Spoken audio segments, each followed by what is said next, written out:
एकनाथ शिंदे आणि त्यांचे वाही यांच्याबद्दल तुम्ही आज एक उलगडा करणार होता, त्याला तुम्ही उद्या ठाणे ते पत्रकार परिषद त्यांच्या काय सांगता?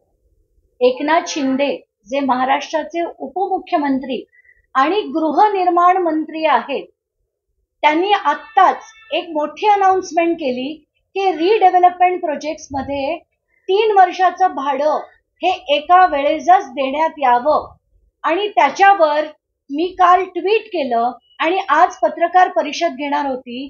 तर आज आम्ही सगळ्यांनी असं ठरवलं की ही पत्रकार परिषद इथे घेण्यापेक्षा ठाण्याच्या कोपरी कॉलनीत, जे या उपमुख्यमंत्र्यांचा मतदारसंघ आहे, तिथे हे राहणारे तौलत नगर मधले जे लोक आहेत, तर उपमुख्यमंत्र्यांच्या व्याही म्हणजे लक्ष्मण कदम यांनी या सगळ्यांना कसा त्रास दिलाय हे अगदी थेट उद्या जागेवरनं दाखवण्याचं आम्ही पत्रकार परिषद जी आहे ती उद्या थेट उपमुख्यमंत्री जी एकनाथ शिंदे यांच्या मतदारसंघातून, त्यांच्या कोपरी कॉलनीतून घेतली जाणार आहे सकाळी 11:30 वाजता.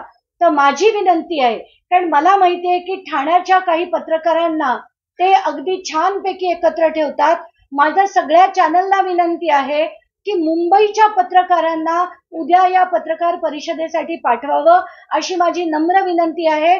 तरच या 200 कुटुंबांना उद्या न्याय मिळू शकेल. बाकीच्या सगळ्या डिटेल्स ज्या आहेत ते मी उद्याच्या पत्रकार परिषदेत सांगेन. धन्यवाद.